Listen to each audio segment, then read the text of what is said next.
our gut has more communication coming from the gut up to the brain than the other way around. It doesn't have to be an obvious gut issue that actually manifests as a gut issue. You've got two personal stories blended in one, your own personal experience and then that of your son. And in both cases, you've actually found that fixing the gut massively impacted your mental health, right? Yes. It's not explaining to us why the gut is out of balance. And I think people get sent away with, take this drug, that's not going to resolve the root cause. Welcome to Think Shift, the podcast that invites you to change your perspective by exploring the incredible power of the human brain and mind. I'm your host, Mantazh Khanna, and I am a brain coach, a neuroscience researcher, and an advocate for holistic health and well-being. My own journey into this work began as a cancer survivor and a caregiver to a family member with Parkinson's. So I've seen firsthand just how profoundly our mind influences our body. And that's why I do what I do. Today, I work with individuals and organizations to build mental resilience, optimize brain health, and to support our healing using science-backed techniques. And as I pursue my own PhD in neuroscience and mind-body medicine, I bring the latest thinking to every conversation. In each episode of Think Shift, I sit down with leading experts to explore how neuroscience, cutting-edge technology, and even everyday practical tools can help us think better, live smarter, and thrive deeper. Every expert that is invited to this show is going to share real-world insights and actionable strategies that you and I can use every day. And my hope is that this isn't just a podcast, but an invitation to you to reimagine what's possible for your mind and body.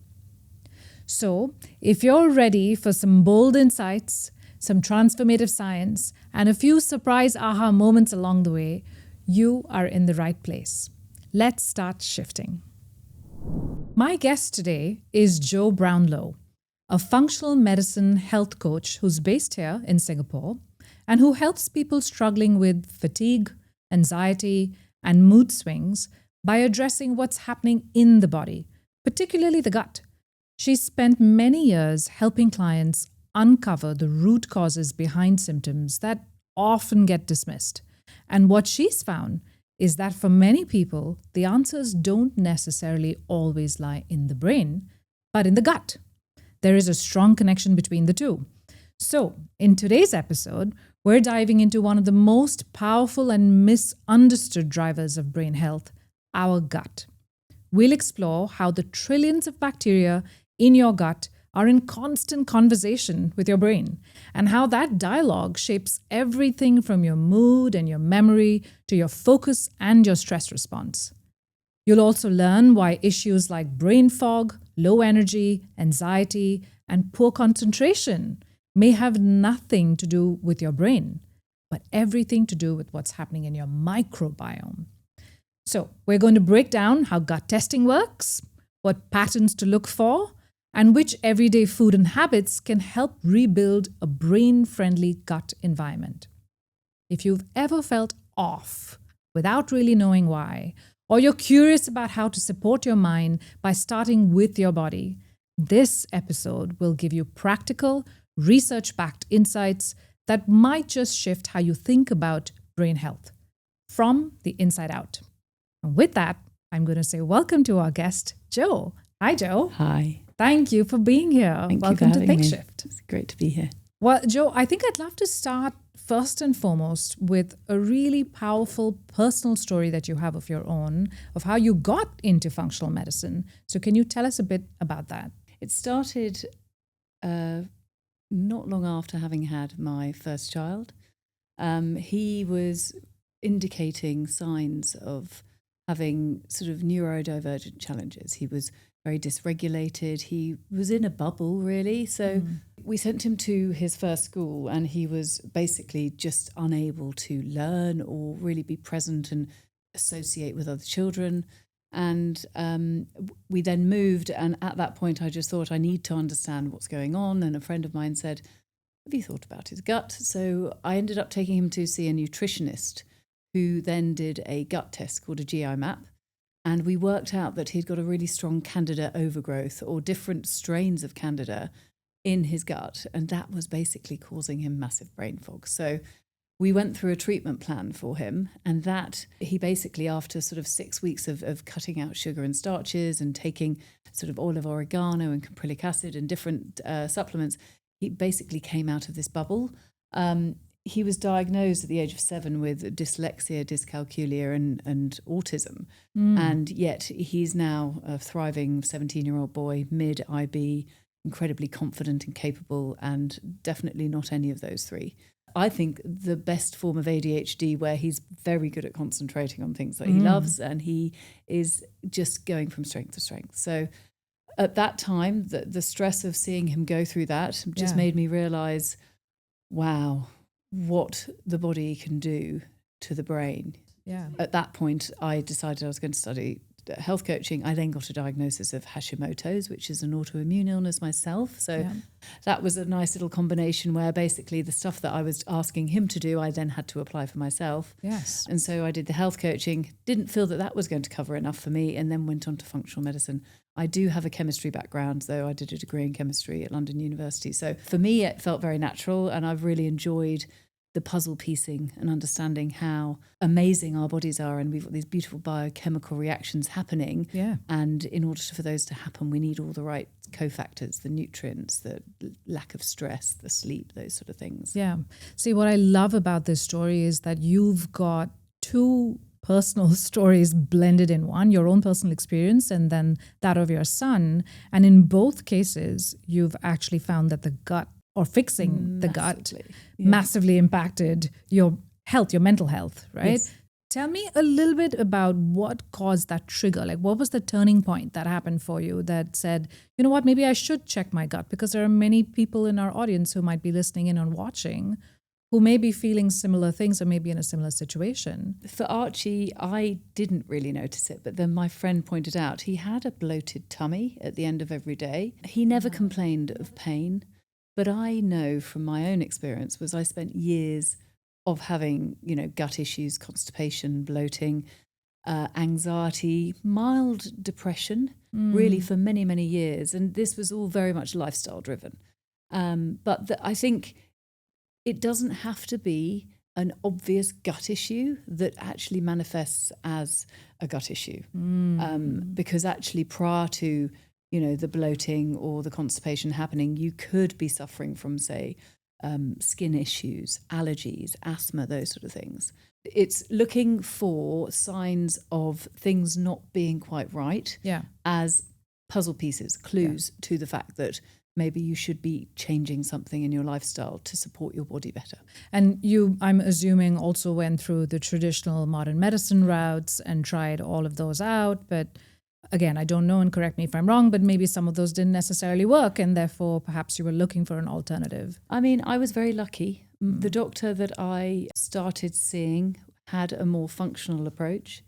And so she was willing to move to the, oh yes, let's go and see a nutritionist to try and work on this. I was lucky. I think if you were in a traditional, especially if, say, you're in the UK and you have the NHS and you're going to see your doctor for literally 5 minutes about something that's a really acute issue, then you're not going to get these issues uncovered.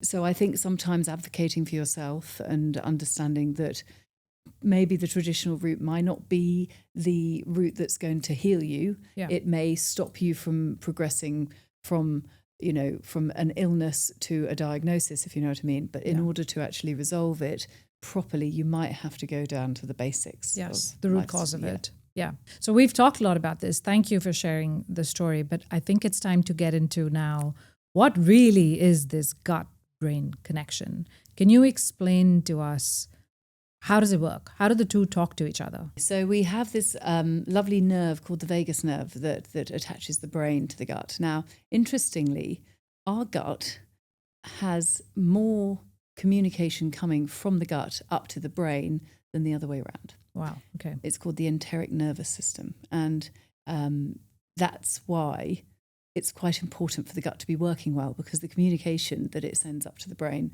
is stronger than the other way around. Oh, Yeah. okay. So more signals going from the gut to the brain than Yes. vice versa. Yes. Okay. Yeah. Now, the gut in itself also helps with producing things called neurotransmitters. Now, for the layman, for the person who doesn't understand what a neurotransmitter is, they are things like serotonin, which I think a lot of people might have heard of. Serotonin is basically your happy neurotransmitter. Yep.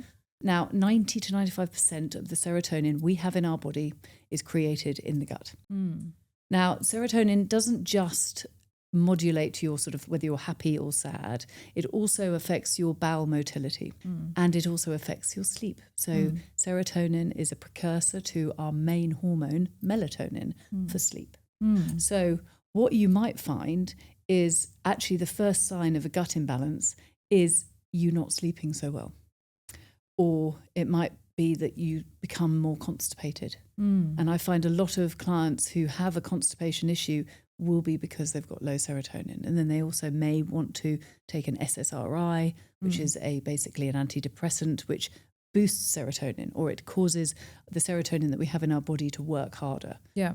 Looking at the gut as a place that creates these neurotransmitters, we have dopamine as well. Dopamine is our ability to concentrate, and you find a lot of people with ADHD tend to have low levels of dopamine.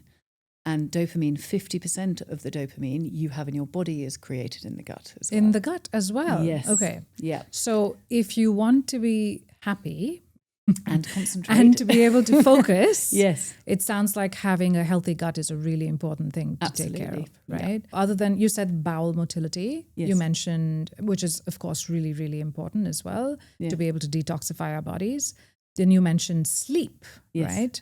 Are there any other functions that are really important that are primarily led by the gut? Assimilating the nutrients that we have in to make them available. Yeah. So the gut is made up of our stomach, where we break down the food, and then we have the small intestine and the large intestine, but we also have the liver as part of those part of that gut system. So what we need is all those body parts to be working optimally. Now, the stomach is the first place that your food goes, and you need it broken down well with something called stomach acid. That's your sort of first line of defense in the gut. And then the stomach acid will then trigger the release of other digestive secretions, which is our digestive enzymes, and bile, which comes from the liver. The bile breaks down fats and allows for things like vitamins A, D, K, and E. They're fat-soluble vitamins. So if we have any problems with our liver and bile production, we then don't break down and remove these really important vitamins from the diet and allow it for use in the body. And, vitamin D is really important for our immune system, but also important for our gut integrity. Having an optimal gut, which allows for proper breakdown of the food, which then will allow for the biochemical reactions in the body to work properly, is really the goal. And the bloating is basically an obvious side effect of maybe you're not digesting the food properly. And so that's sort of that obvious reaction. Right. But if you don't get the bloating, it doesn't mean you don't have, issues with the digestion side of things. And even things like, and I'm going to make this very everyday, but, you have a big meal and then you're suddenly in brain fog mode. Yes. Right? The typical afternoon drowsiness that we all experience. And we don't usually, we connect the two, but we don't really think about it the way that you've just explained it, which is your gut is actually processing a lot of it and speaking to your brain and communicating with it constantly, telling it what to do and what not to do in many cases, right? Yeah. So I think that's a really, really good way to actually get to our next question, which is the gut really then a second brain? This is such a hot topic. I think it's a first brain. I think, it is, because if it's feeding our brain, when it comes to our emotional wellness, that can also affect the way we digest. If we're stressed and we are out of sorts, we will then end up suppressing our ability to digest. So it's they do talk together.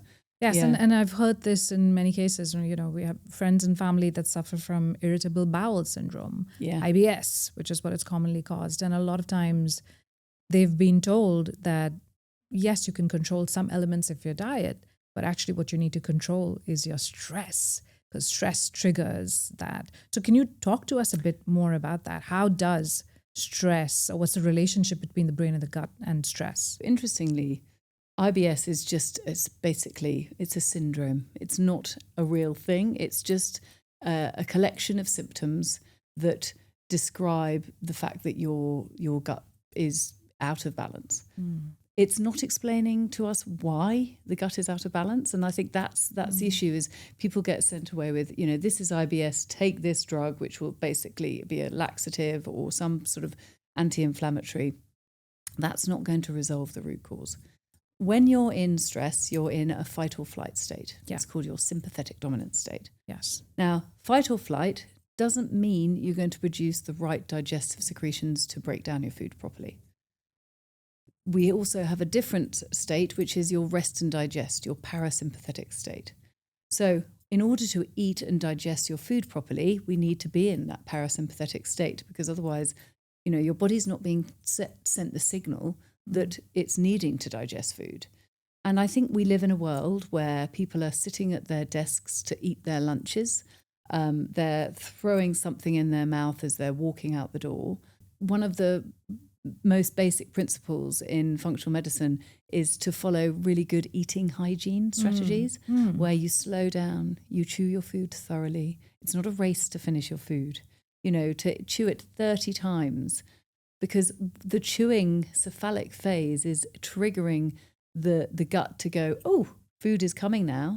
Let's produce the right stomach acid. Let's The prepare. stomach acid will then break down the food and stop sort of fermentation and stop issues with gas buildup. That's so interesting. This reminds me of my mum always telling us, chew your food properly before you swallow and take your time to chew it. Yes. Which, yes, like you said, nowadays it's all go, go, go, go, go, right? We barely have the time to think about and even observing the food that you're eating and enjoying the taste and the smell of it, the texture of it. It's being on your phone. Yes. Watching constant a podcast, distractions, while, watching TV. eating. Yes.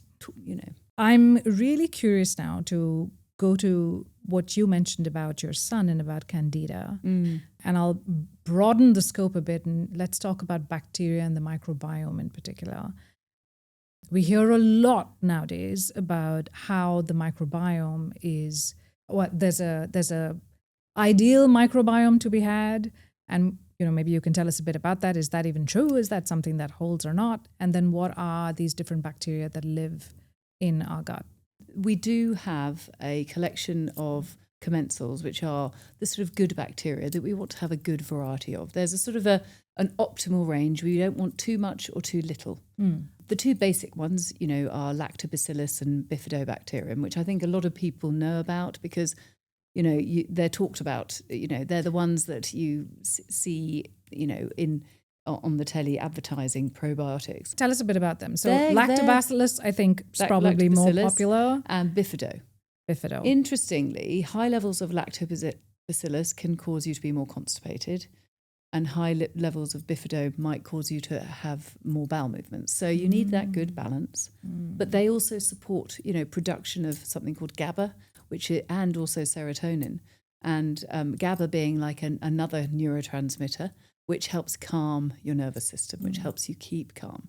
So if you have those out of balance, then it can really affect So the bacteria are communicating with the gut to release certain neurotransmitters, which then impact our mood, is what you're saying. Yeah. And if there's too much or too little of those bacteria, you get a change in mood or a change in bowel motility. Got it. Okay. Yeah. So lactobacillus, is there a particular mood that it would impact or a particular neurotransmitter that it would? If you have low levels of either of those, it's going to affect your ability your serotonin levels.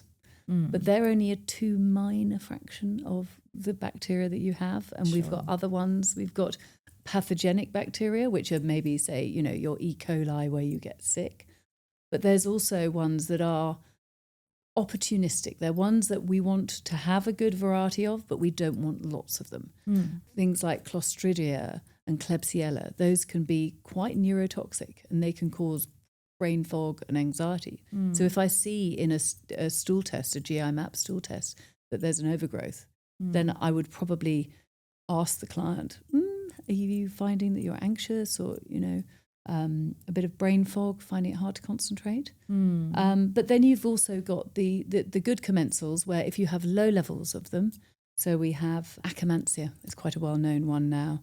And if we have too low levels, then they don't protect the body either. They help with calming inflammation.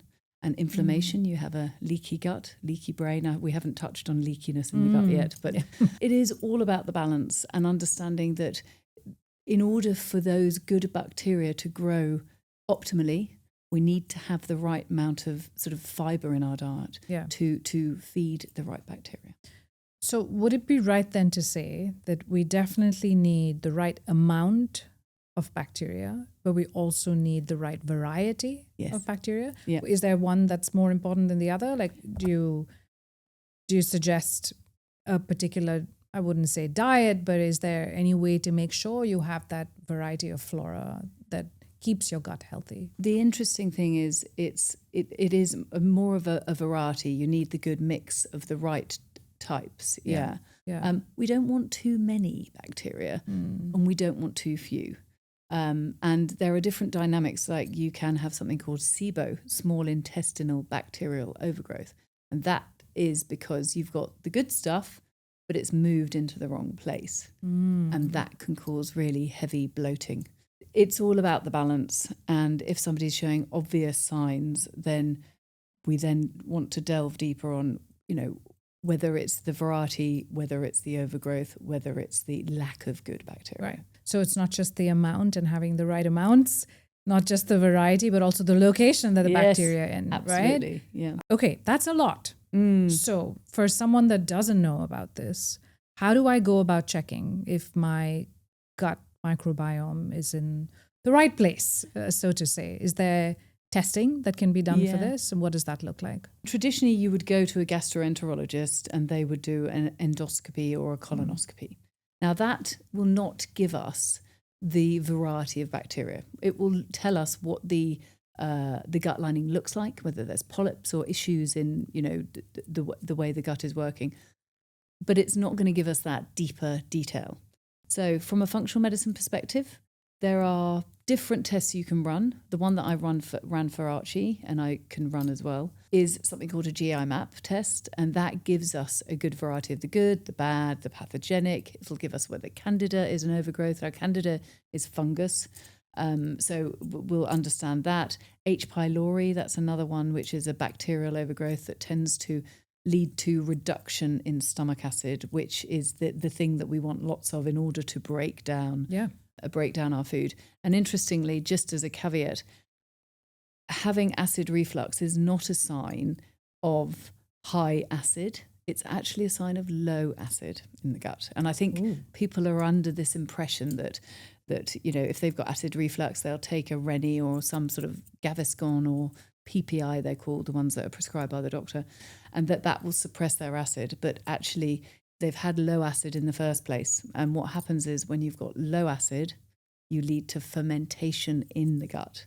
That fermentation, because the gut, the food is not being moved through the small intestine fast enough, it ferments, it creates gas, it then leads to a build-up, and that then opens up this, there's a sphincter, a lower esophageal sphincter at the bottom of the esophagus, that if you've got low stomach acid and you've got lots of gas building up, it will then open up that sphincter and allow that low acid into the esophagus, and that causes the sort of the pain and the heartburn.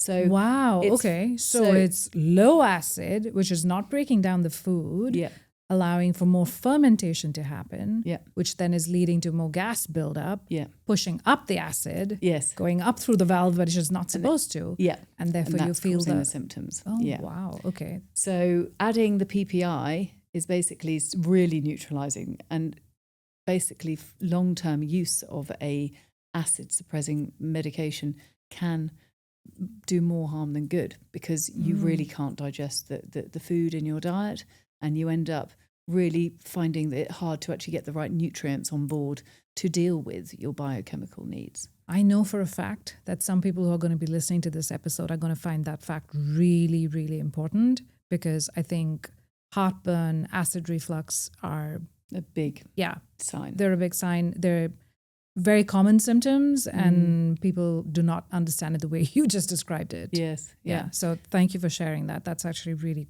really good. Okay, so back to the testing. Yes, the testing. So we've got the GI map. Which and sorry, what does that look like? So GI map means, is it a stool test? It's a stool test, not yes. a blood test. Yes, so it's a stool test. You can't really find out what's happening in the gut through blood tests, even though I can see in a blood test whether somebody's got very low iron, B12, zinc, all the minerals. That will be a sign that we can see that their gut isn't absorbing the nutrients as well. So that can be a good giveaway sign. We can do a abdomen X-ray. That's a way of finding out whether somebody's got compacted stool in the large intestine. You'll be able to see that and how big the stomach is. So that's quite a good, easy route if you want to go and see your doctor and see if they're open to doing that. Then at least you can see, because I do have clients who say, I have a bowel movement every day, I'm fine. But then when they go and have the X-ray, they've got lots of compacted feces. And it just means that they're not having a proper full bowel movement every day. And with anything, if you're not throwing out the trash every day, you do end up getting a retoxification in the body. And that in itself can cause that sort of brain fog. We can test. Yes. We can find out. And then there's a final test. So okay. SIBO. So you can actually do a breath test for small intestinal bacterial overgrowth. Ooh, tell us more about that. Well, you drink this liquid, which is called lactulose, which is a very sweet drink. And then you breathe into these little containers and basically do samples over a period of time. And they can then see how your body is digesting the lactulose and whether you're giving off hydrogen or methane gas in response to it. And that can tell us whether the SIBO is a challenge for you. And if it's hydrogen, that's good? Well, no, actually, you don't want either, really. And you can have a combination of both. But what followed tends to be is that for methane, you tend to get constipated. And for hydrogen, you tend to have diarrhea. And so it can then tell us and there's a different treatment plan for the different forms. Let's say I've gone ahead, I've got the symptoms. I'm aware that there's something wrong. Yeah. I've then gone and done a bunch of testing. What next? What does the fix or the solution usually look like? Everybody is very unique. And it also depends on what your existing, lifestyle is, because it could be that you're chronically stressed and eating a fast food diet. And of course, you're not feeding your gut good, nutrient, fibrous foods to create that right balance. Yeah. And actually, I've seen that chronic stress can also suppress the good bacteria in the gut. Or it could be the person's eating a very healthy diet, but their digestion is off. And that could be maybe they've got H. pylori. So everyone is so unique. It's just a question of that puzzle piecing. I mean, for me, I love the puzzle piecing bit where I look at their history, I look at their symptoms, and I then pull it all together and go, okay, so this is the instinct. It's probably coming out of here. And if we can address that area, then everything will start to fall into place. Right. But if there were general guidelines and general principles that you would ask our audience to follow, even me to follow, right? Without knowing the specific background and history, and I understand that that's particularly what you're good at, what would they be? Top tip is boost your stomach acid. Okay. Because that's the beginning of the whole, cascade of events on the gut. And you can do it with anything from really amazing eating hygiene. You can add in something like apple cider vinegar to meal times. Have a couple of tablespoons with some water with your meal and sip it. That will boost your stomach acid. If you have any sensitivities to something called histamines, that's probably not the first thing you'd want to go for, because that's high in histamines. So the eating hygiene is the top tip, really. Right. And eating hygiene, and I'm going to say what we all know, which is fiber. Yeah. Right. A lot of water. So adding liquids. But not water with your food. Not with the food. Okay. So tell us more about that. Yeah. Our stomach acid is acidity. So if we add lots of water when we eat our food, we're basically diluting the acidity in your gut. So that's why adding a bit of apple cider vinegar might help. I had a client who thought that drinking large amounts of water with her meal really helped her to fill her up, and so she wouldn't eat so much. But it was just compromising her digestion, and so it was actually making her more hungry long term, because she just wanted to snack all the time because she was, So what's your tip? Before food, after food, how much gap should be left? I would say, I mean, it's not an exact science, but if don't drink a large glass of water within half an hour before or after food. The best strategy when it comes to water is actually sipping, small amounts throughout the day, because then you'll absorb it better, rather than having, one large glass in the morning and then one large glass at lunchtime and one glass. And any food or habits that are your non-negotiables? Well, it's fibre. It's lots of vegetables, and not just vegetables, things that, adding variety to the diet, because the gut loves all these different types of fibrous vegetables. So everything's from, nuts, seeds, flax seeds, legumes, beans and lentils and those sort of things.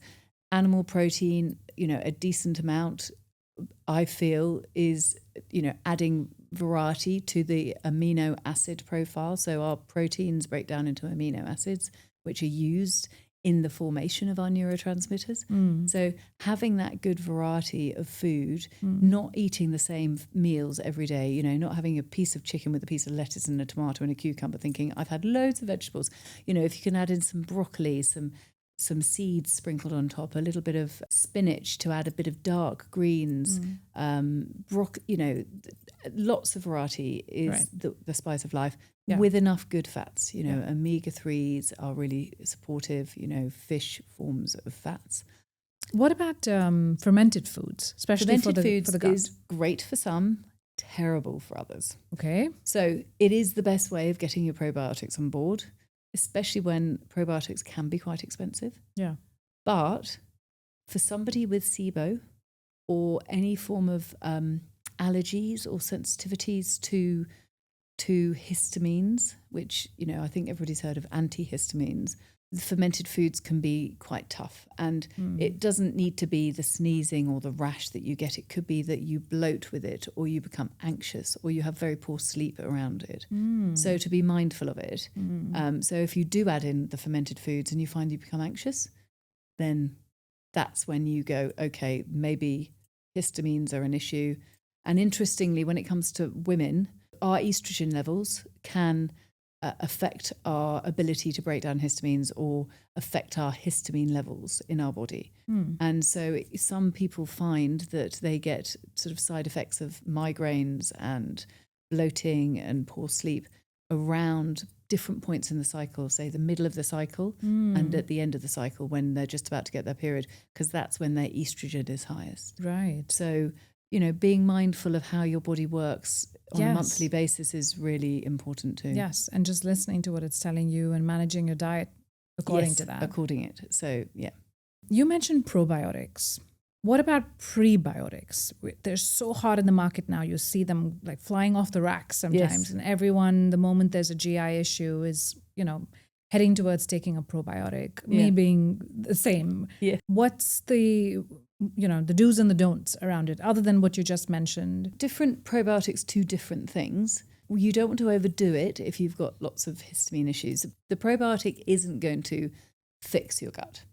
What it's going to do is it's going to help enhance certain strains.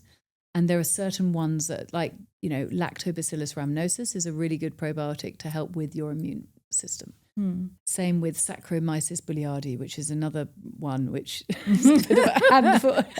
I'm laughing at these long names now for the people getting afraid listening to this episode. But those two are great for the immune system. Prebiotics are all your veg. Now, you can buy a prebiotic powder and it will have things like psyllium husk and flaxseed and guar gums and things like that, which are great. But if you have a diet full of really healthy food, of lots of fibre, then you might not need it. It's only really when people have the obvious gut imbalance that we want to really add that in. You could be fueling a fire if you add in too many probiotics at the wrong time. Because when it comes to any form of healing process, when it comes to sort of trying to rebalance the gut, I think a lot of people think, oh, I'm bloating, it must be a food. But actually it could just be related to digestion. So what we want to do is work out the root of what the issue is and then do a slow process of building the gut back up. And the actual re-inoculate is called the 5 R's of gut healing. And the first being the remove, could be a bacteria, pathogen, food, those sort of things. Then we've got the replace, which is sort of boosting your stomach acid. Then we've got the re-inoculate and restore, which happen around the same time. Okay. Re-inoculate is adding in the probiotics and really helping that front. But the restore is getting that gut lining solid. And we haven't really delved into leaky gut. The lining of the gut naturally is meant to be porous and allowing food particles in, but not allowing toxins and food particles that aren't digested fully yet. But what happens is there's so many different onslaughts in our life, which is, unfortunately things like, stress, antibiotics, the oral birth control pill, SSRIs, low fiber diet, pesticides, there's so many different causes of this leakiness in the gut. And that then causes this inflammatory state where you develop food sensitivities, which aren't actual allergies. And that's when things get tricky because if you've got a leaky gut, then it can lead to that sort of leaky brain and anxiety and things like that. Right. You said your gut is naturally porous. Yes. But maybe in a leaky gut, there is too much porosity. Yes. And that leads to then food going into the wrong location, which is what you were mentioning earlier. Setting off an immune response sorry, I wasn't explaining myself perfectly. Setting off a slight immune response because the body isn't expecting, our immune system is saying, this shouldn't be here. And so we're fighting that then instead of... And then your body's dysregulated in the fact that the immune system is fighting an inert thing that actually isn't doing them harm. Right. And then when it comes to you actually getting something on board that it does need to fight, it's too busy doing something else. Fighting something else. Jo, that's so interesting, and I've learned so much there. We've gone a bit deep. Yeah, we've gone a bit deep. I can see we're trying not to go down many rabbit holes, which is great. But let's say I have a gut imbalance and I've come to you and I've, gone onto this regime that you've recommended. How long would it be before I actually see an improvement? How long's a piece of string is sort of, I think that the difficulty is the changes can be quite challenging and the dietary changes for anyone can be quite challenging. So it depends on the root cause and whether that's something that can be addressed in a progressive way. With Archie, literally cutting out the sugar and starches and giving him the antimicrobials, literally within 6 weeks, we could see a real change in his ability he sort of came back into the room for us. 6 weeks. That was 6 weeks. But then we went on for a further, we did other things. He had parasites as well as, low good bacteria. So we did a few other things after that. So it's, to a certain degree, the way I like to try and persuade my clients is this is a lifestyle change for the better. We're not going to go through this process just to go back to what we were doing before, because if we can't, and the final phase of the gut healing protocol is the rebalance phase, which is we work on the stress. We make sure that our sleep is good. We make sure that, the nutrient-dense diet is an ongoing thing, because if we go through a cleanse and then go back to what we were doing before, we're basically just returning to the dynamic that created the issue in the first place. Sure. Back to square one. Yeah. So it's enjoying the process, adding in as many foods as you can, experimenting, finding the ones that you enjoy. And if you don't like certain foods, then move on to the next. And to really embrace the process of it's the best thing you'll ever do for your body. For me, I thank God I went through this process, because I know that if I hadn't changed back in those times, that I would not be the person I am now. Right. And same with Archie. Right. And if you're somebody that's listening to this episode and learning and absorbing from it, I think that is only increasing knowledge and awareness. And I think doing something good for the second brain in your body, if not the first, right, can help long-term health. Absolutely. So it sounds like there's long-term health benefits, not just physically, but also mentally, emotionally. Yeah. That's amazing. Okay. So if there is somebody here that is really serious about improving their gut-brain connection, where should they begin? If they don't contact me, is basically going back to basics with their food. Ideally, reduce things like alcohol, which can affect good bacteria and really, aren't amazing for the gut. Just being conscious of adding in the fibrous fruit, vegetables, legumes, those sort of foods, because adding in those vegetables will really support. Now, if you react to having those vegetables, if you really can't digest them, then of course, eating hygiene, having your apple cider vinegar to try and help break down the foods. If it's something that really isn't going away with these sort of changes, then you might want to have a look into, what imbalances might be there. And that's when the GI map is quite helpful. So 5 top foods to eat or categories of food to eat, what would they be? And then we'll do 5 to avoid. 5 to avoid. Okay. So 5 to eat. I love things like ground flaxseed, legumes, nuts, seeds, and so nut seeds go in the same bracket. Let's do that. We want to have lots of good fats, omega-3 fats. Yeah. Water. Enough water. Magnesium-rich foods are the nuts and the seeds. And so what we need for good bowel motility is good levels of magnesium. So, a tip, have some sort of magnesium-rich foods or add in a magnesium supplement like citrate or oxide to help with bowel movements. It's better to get it out than to stay constipated and go every 2 to 3 days. Yeah, and how crazy is it that that same magnesium is also shown to help you sleep better?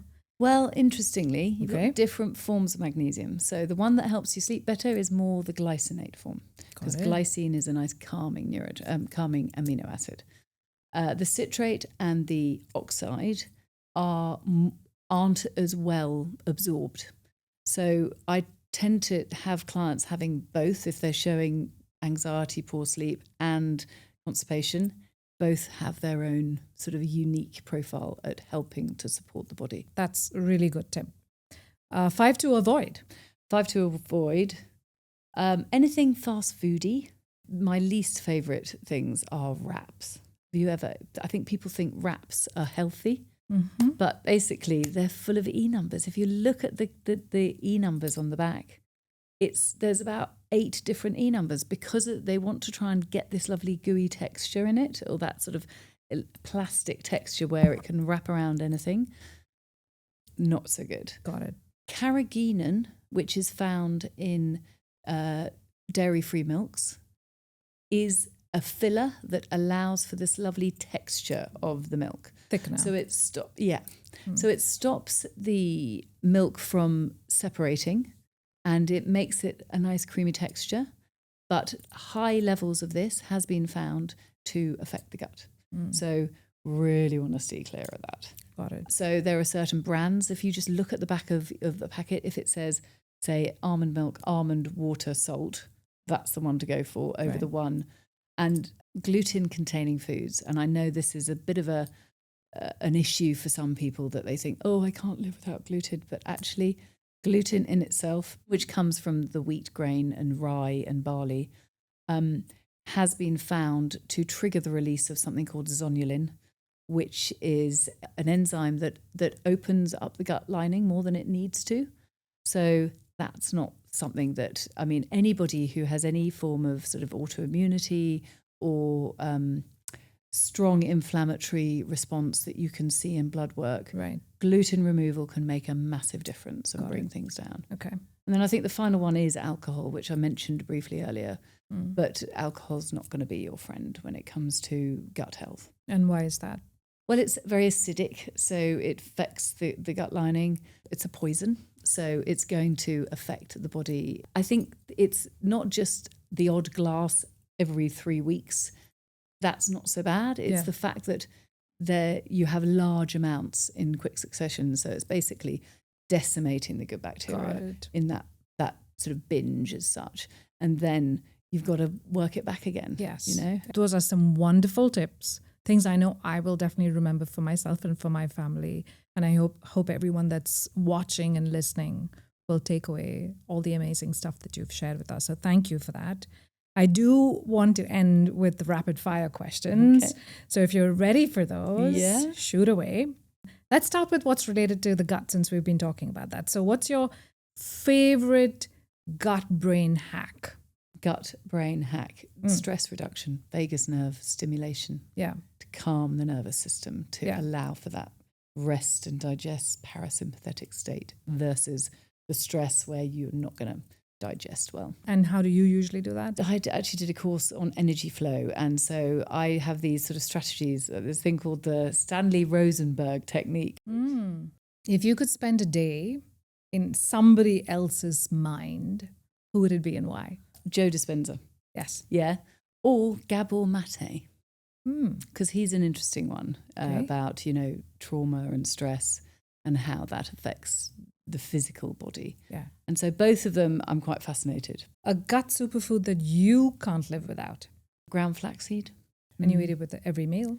I have it with smoothies. We add it into seed crackers. We add it into nut bars. We add it into the different foods that we have, And what's one myth about the gut-brain connection maybe, or even just about the brain that you would love to bust?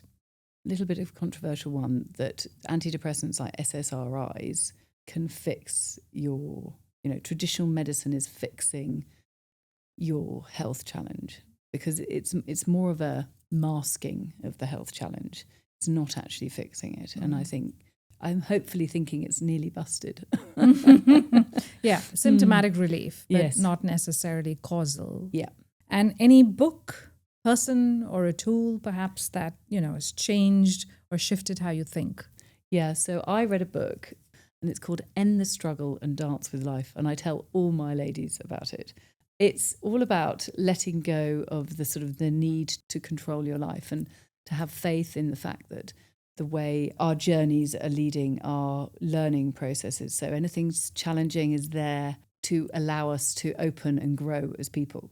And that was pretty life-changing. Beautiful. Yeah, I think about it. I've read it 3 times and I've bought 4 copies and given them out to different people and Beautiful. And what a lovely note to end this on. Thank you again, Jo. This was so enlightening.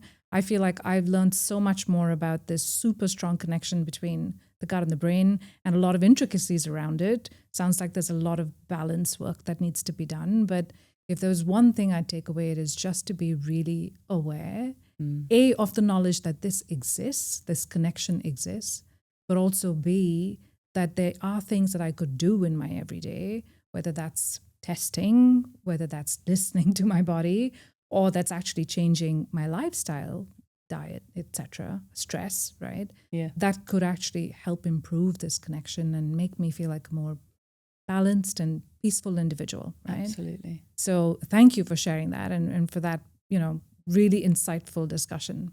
Thank you. Thank you for having me. Thanks for tuning in to Think Shift, where we uncover the science and stories that help us explore the incredible power of the human brain and mind. I hope this episode sparks something new for you, a fresh idea, a shift in perspective perhaps, or even a small step towards a healthier mind.